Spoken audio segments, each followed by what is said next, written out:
장애인 주일에 주신 하나님의 말씀 요한복음 7장 37절에서부터 39절까지의 말씀 시약성경 156면입니다. 이 말씀을 제가 봉독합니다.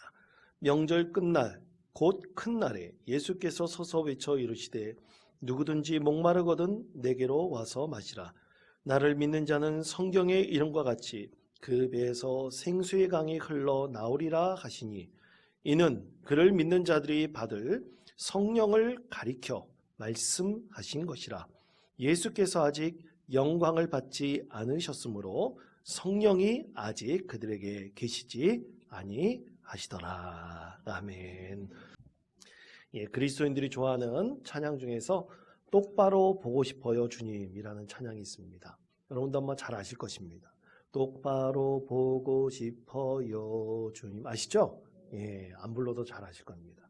그 가사를 보면 가사가 이렇습니다. 1절 가사에 보면 똑바로 보고 싶어요 주님, 온전한 눈빛으로 똑바로 보고 싶어요 주님, 곁눈질 하긴 싫어요. 하지만 내 모습은 온전치 않아 세상이 보는 눈은 마치 날 주인처럼 멀리하며 외면을 하네요.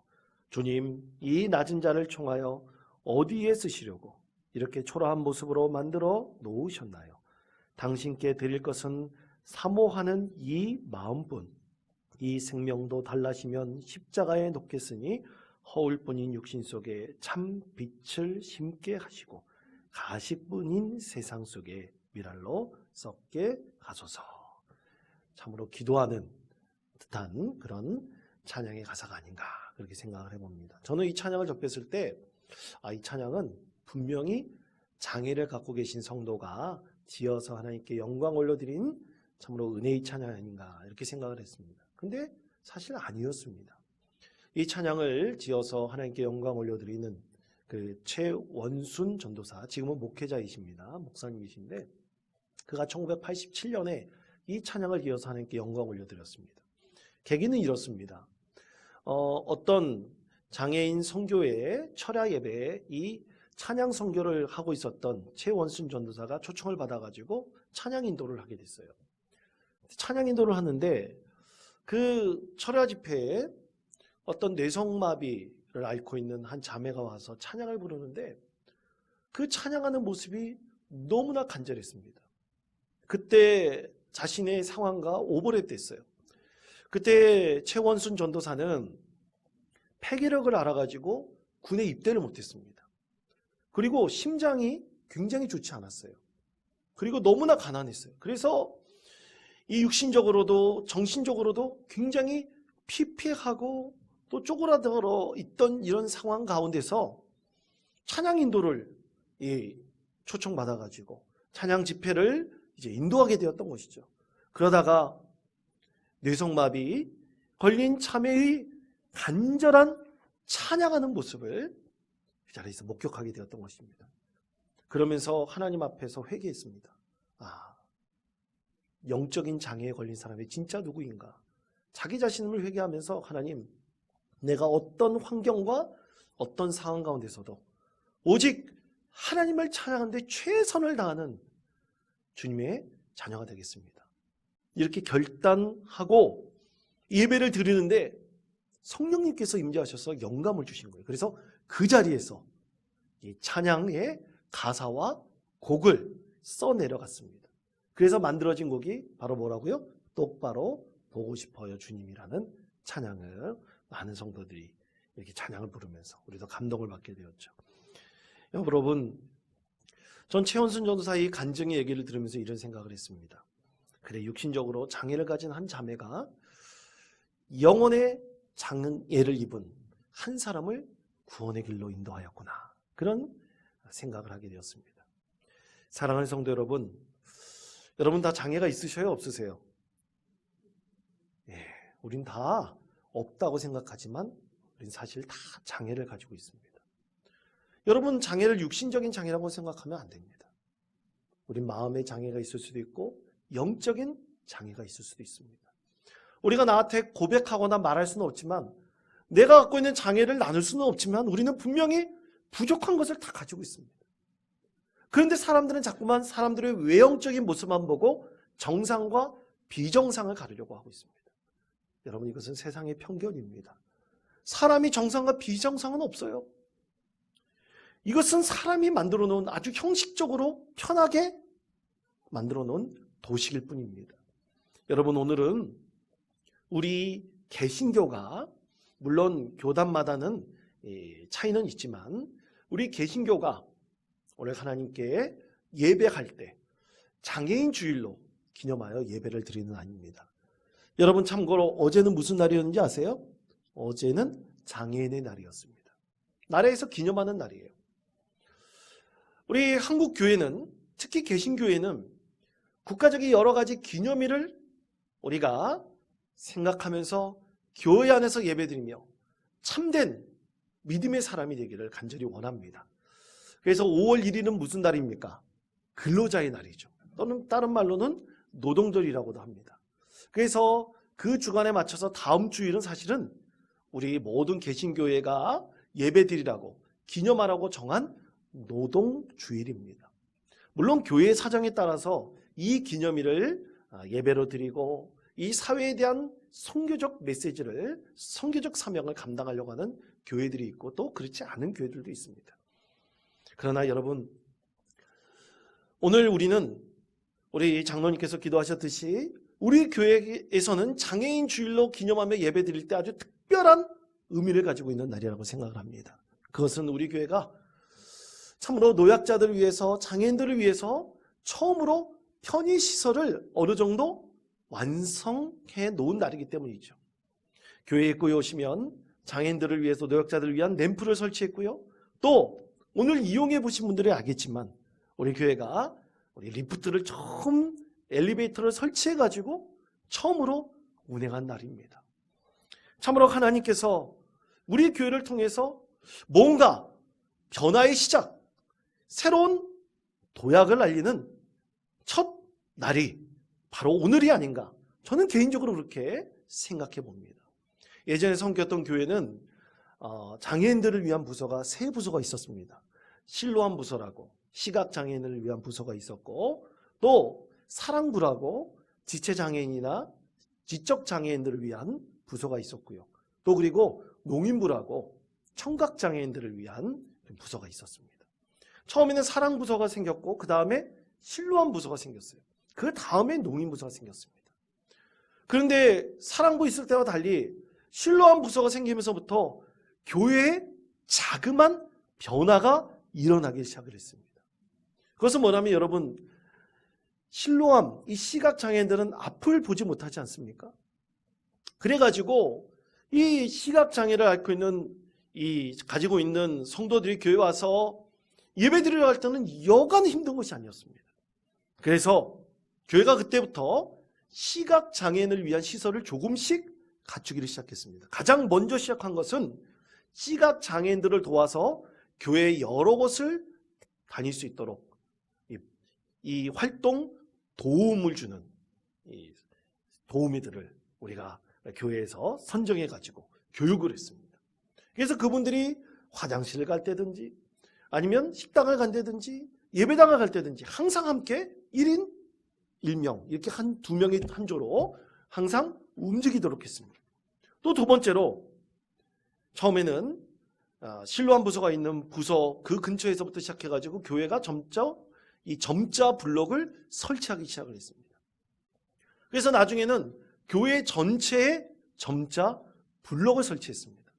점자 블록 설치할 때 쉽지 않았습니다. 그냥 테이프로 붙이는 것이 아니었어요. 이 교회 이 돌을 다 깨가지고 돌 안에 블록들을 다 설치하게 되었습니다. 또 이 시각장애인 성도들이 와서 예배드릴 때 여러분은 화면을 보면서 예배드리고 말씀도 읽지 않습니까? 그런데 그분들은 못 보잖아요. 그래서 그분들을 위해서 점자 성격책도 교회에 배치를 했습니다. 그때 여러 성도들이 불만을 제기하게 됐습니다. 아니, 시각장애인 성도가 대체 몇 명이 된다고? 그들보다 수백 배 더 많은 성도들이 있는데 그분들이 주로 다니는 데만 점자 블록을 설치하지 왜 우리를 이렇게 불편하게 합니까? 걸어다닐 때가 이게 점자 블록 걸려가지고 넘어지는 사람도 있지 않습니까? 그렇게 불평과 불만을 제기하는 성도들도 있었습니다. 그런데 여러분, 시간이 지나니까 나중에 그것이 자연스럽게 해소됐고 또 그리고 그것을 받아들이고 자연스럽게 그 모든 것을 인정하며 불편함을 느끼지 않게 되었습니다. 여러분, 우리 교회도 마찬가지입니다. 우리 교회는 65년 동안 이곳에서 하나님께서 복음을 증거하도록 하셨습니다. 복음을 증거할 때 사실은 우리는 이 노약자 또 장애인들을 위한 편의시설을 사실 마련하지 못했습니다. 그런데 하나님께서 은혜를 베풀어 주셔서 우리 교회에 이제 그런 시설들을 마련할 수 있도록 하나님께서 우리에게 능력을 주셨습니다.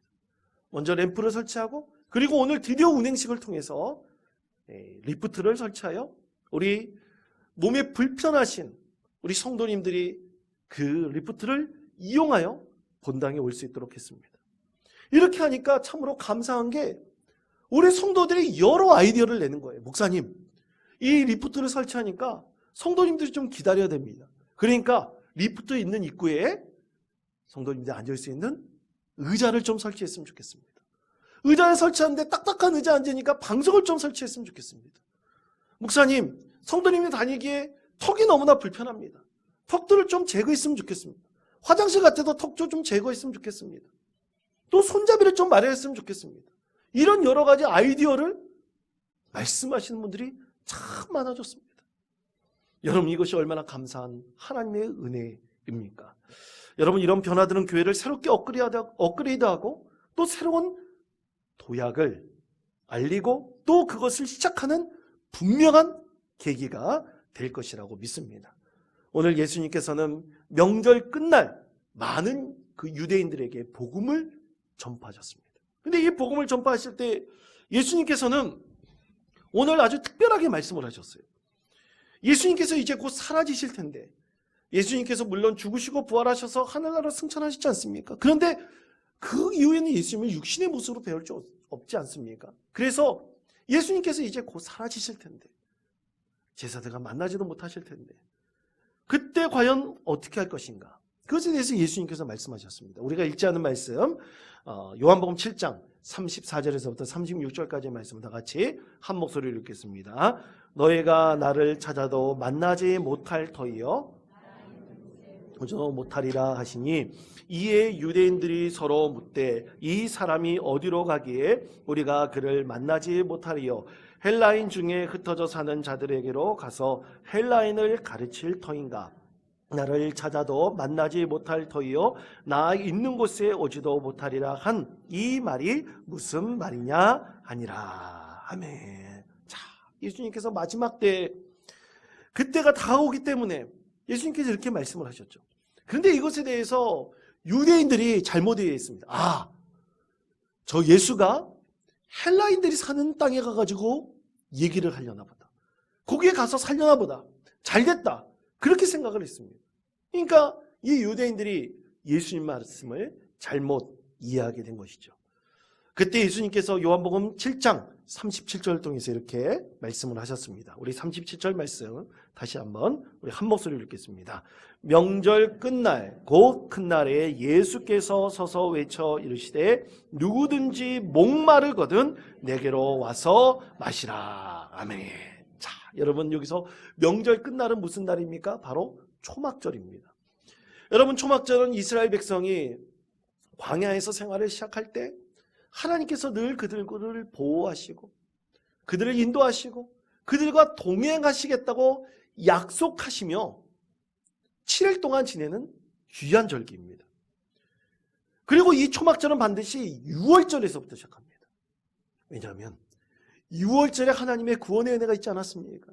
그래서 6월절부터 이 지난 바로 다음 날부터 7일 동안 이스라엘 백성들이 광야에서 생활을 했잖아요. 그래서 7일 동안 초막절을 지내면서 하나님의 인도하심과 보호하심과 동행하심을 찬양하며 영광 올려드리는 기간, 그것이 바로 초막절입니다. 이 초막절 끝날 예수님께서 예수님의 말씀을 잘못 이해한 유대인들을 향해서 주신 말씀이 바로 오늘 복음의 말씀입니다. 예수님께서는 이 복음의 진리에 대해서 말씀하셨어요. 이 복음의 진리는 두 가지로 요약을 할 수가 있습니다. 오늘 말씀의 의미를 우리가 깊이 생각하며 장애인 주일에 우리가 어떤 선교적인 교회가 되어야 할지 그것을 함께 우리가 은혜를 나누시며 주님께 감사와 영광을 올려드리는 우리 믿음의 성도 되시기를 바랍니다. 첫째는 예수님께는 누구든지 나올 수 있습니다. 우리 다시 한번 요한복음 7장 37절 말씀 한 목소리로 읽겠습니다. 명절 끝날 곧 큰 날에 예수께서 서서 외쳐 이르시되 누구든지 와서 마시라. 아멘. 자, 잘못 이해하고 알아들은 유대인들을 향해서 예수님께서 외치셨습니다. 누구든지 나오십시오. 누구든지 나와서 복음의 생수를 마시십시오. 예수님께서는 이렇게 말씀하셨습니다. 그럼 왜 예수님께서 이때다 싶어서 말씀하셨을까요? 그것은 유대인들의 입에서 헬란이라는 말이 나왔기 때문이에요. 당시 유대인들은 하나님의 백성으로 오직 유대인들만을 선택하셨다고 그들은 그렇게 믿었습니다.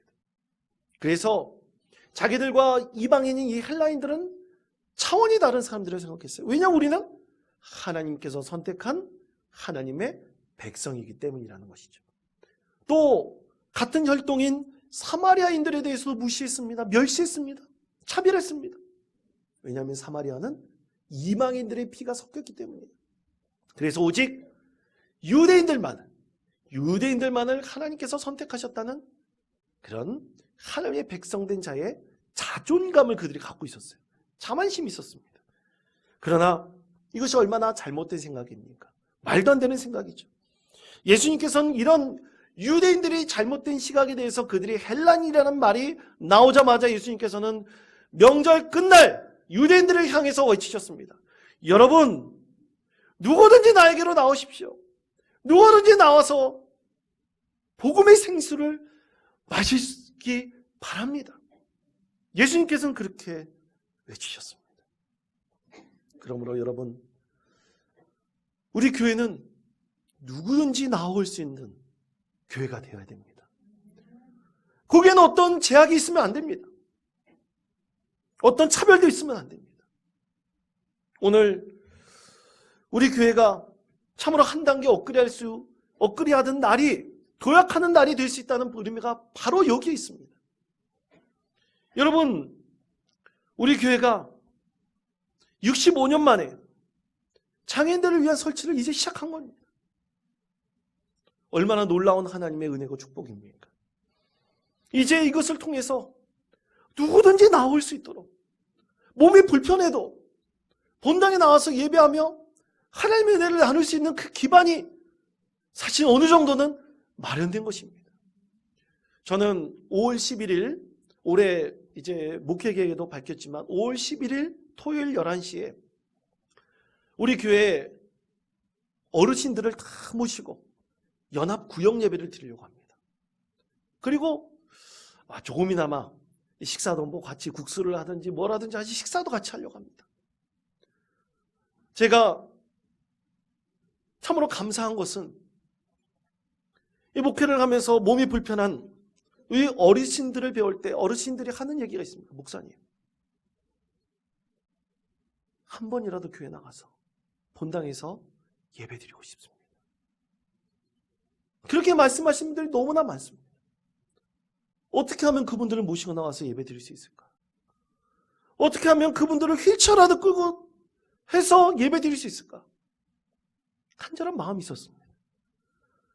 그런데 하나님께서 그런 분들을 예배할 수 있도록 그 기반을 마련해 주신 것입니다. 여러분, 사람은 자기가 몸이 불편하지 않으면 그 불편함에 대해서 제대로 이해하기 어렵습니다. 제가 예전에 테니스 치다가 종아리 근육이 파열된 적이 있었어요. 2주 동안 허벅지까지 통기부스를 했습니다. 통기부스를 했는데 도저히 화장실도 못 가겠더라고요. 화장실을 이 다리가 구부러지지 않으니까 펴가지고 화장실에서 일 보기도 굉장히 어려웠습니다. 밥 먹기도 힘들었습니다. 그랬더니 사람이 게을러지고 귀찮아지고 그냥 침대에만 누워있으려고 했습니다. 근데 여러분, 앉아있기도 불편하고 몇 발짝 걷기도 불편하신 그 성도님들이, 그 어르신들이 예배하기를 원하는데 그렇게 여건을 마련할 수 없는 것이 너무나 죄송하고 미안해 했습니다. 한 번이라도 교회에 나와서 예배드릴 수 있으면 얼마나 좋을까. 드디어 5월 11일 11시에 연합구역 예배를 드릴 때 그분들 다 모시고 나올 수 있어요. 그걸 모시고 나올 때 많은 도우미들이 필요합니다. 많은 성도님들이 함께 자원하셔서 차로 모시고 오시고 또 휠체어도 빌려갖고 오시고 끌고 오시고 또 그분들이 같이 나와서 예배할 수 있도록 여러분 기도해 주시고 많은 도움이 되어주시기를 바랍니다. 여러분 이렇게 예배당으로 나와서 예배한다는 것, 그것은 누구의 뜻입니까? 바로 예수님의 뜻입니다. 하나님의 뜻입니다. 오늘 말씀 가운데서 누구든지 나오시라고 말씀하고 있습니다. 예수님께서는 누구든지 나오십시오. 헬라인이든지 사마리아인이든지 유대인이든지 하나님께서는 차별했습니다. 모든 사람이 나와서 복음의 생수를 마시십시오. 오늘 예수님께서 많은 사람들에게 말씀하신 첫 번째 구원의 메시지이십니다. 우리에게 이런 시설을 할 수 있도록 능력을 베푸시고 지혜를 주시며 합력하여 선을 이룰 수 있도록 해주신 그 은혜에 우리가 하나님께 감사와 영광을 올려드리며 우리가 누구든지 나올 수 있는 믿음의 교회로 만들어 가시는 우리 모든 성도님들 되시기를 간절히 축복합니다. 두 번째는 이것입니다. 예수님을 믿는 자는 성령님의 은혜를 얻습니다. 자, 요한복음 7장 38절 말씀 다 같이 한 목소리로 읽겠습니다. 나를 믿는 자는 성경의 이름과 같이 강이 흘러나오리라 하시니. 아멘. 복음이 생수를 마실 때 반드시 전제가 있습니다. 그것은 뭡니까? 예수를 믿으라는 것입니다. 예수를 믿으면 무엇을 받을 수 있다고요? 성령님의 은혜를 충만히 누릴 수 있습니다. 믿으십니까? 자, 그렇다면 어떻게 할 수 있을까요? 여러분, 이것은 초막절의 의식과도 관계되어 있습니다. 초막절에는 유대인들은 세 가지 의식을 항상 드렸습니다. 그것은 물의 의식, 빛의 의식, 지배의 의식입니다. 여러분, 초막절을 가리켜 성경에서는 숫굿이라고 이름을 부릅니다. 숫굿이란 지명도 있죠. 이 초막절에 이동하면서 하나님의 인도하심과 보호하심과 동행하심을 경험하였던 이스라엘 백성들은 초막절 기간에 세 가지 의식으로 하나님께 영광을 올려드렸습니다. 그것이 물의 의식, 빛의 의식, 그리고 지배의 의식이죠.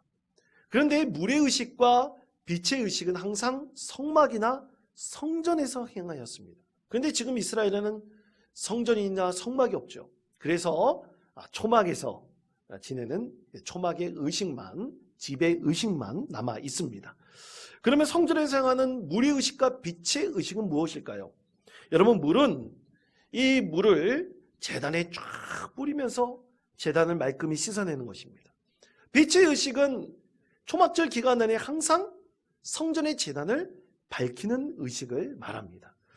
그러면 물의 의식은 구체적으로 무엇일까요? 그것은 예루살렘 성전 안에 이 초막절 기간이 되었을 때 초막에서 일하는 사람들이 나가서 실로암 목가에서 아주 깨끗한 물을 떠갖고 매일같이 성전 안으로 가지고 옵니다.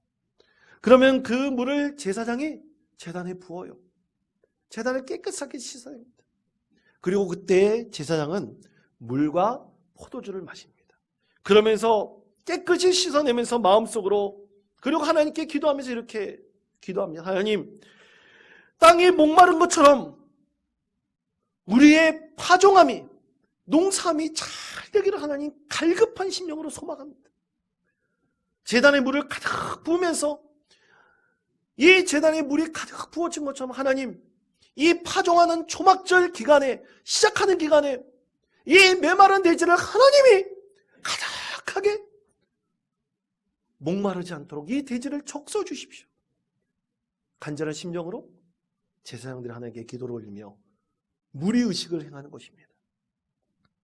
그러므로 예수님께서는 이것을 빗대어서 메마른 대지와 같은 심령을 갖고 있는 모든 사람들에게 누구든지 예수님께로 나오십시오. 예수님을 믿으십시오.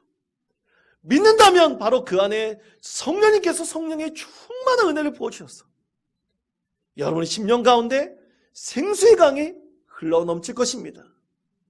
예수님께서 이렇게 모든 사람들을 향하여 복음을 증거하셨던 것입니다. 사랑하는 성도 여러분, 농사에 파종할 때 정말 많은 물이 필요하듯이 예수를 믿고 예수님 앞에 나오는 모든 사람들은 무엇을 받는다고요? 성령의 충만한 은혜를 받을 수 있습니다. 이것을 갈급한 심령으로 구하는 사람에게 하나님께서는 성령의 은혜를 그의 안에서 생수의 강이 흘러넘치도록 부어주시겠다고 약속하셨던 것입니다. 그러므로 사랑하는 성도 여러분, 누구든지 예수님께로 나오면 됩니다. 어떤 모양을 갖고 있든지 어떤 상태이든지 마음의 질병이 있든지 마음의 상처가 있든지 육신의 장애가 있든지 누구든지 예수님께로 나오십시오. 그리고 여러분의 상처 입은 마음과 또 메마른 심령을 하나님께 구하십시오. 예수를 믿고 나오는 그 가운데 성령님께서 충만한 은혜를 부으셔서 여러분 심령에 갈기가 이렇게 찢겨지고 메마른 심령에 하나님의 성령의 충만한 은혜를 부어주실 것입니다. 오늘 이것을 구하고 나오는 모든 사람들에게 하나님께서 은혜를 베풀어 주실 것입니다. 사랑하는 성도 여러분, 오늘 장애인 주일을 맞이하여 우리는 과연 하나님께 무엇을 구하고 우리는 무엇을 바라며 선교적 교회를 만들어갈 수 있겠습니까? 누구든지 나올 수 있는 교회를 만드시고 누구든지 나와 예수를 믿고 여러분 메마른 심령에 성령의 충만한 은혜를 부으셔서 치유함을 얻으시고 갈pan 심령에 큰 은혜를 받으시며 이 세상과 나아가 회복의 은혜로 통해 하나님께 영광을 올려드리는 믿음의 삶을 사시는 모든 성도님들 되시기를 간절히 축복합니다. 하나님께서 여러분의 삶의 자리 가운데 반드시 은혜를 베풀어 주실 것입니다. 이런 믿음으로 오늘도 내일도 하나님 은혜 가운데 거하는 그리고 하나님께 영광을 올려드리는 복된 성도 되시기를 간절히 축원드립니다.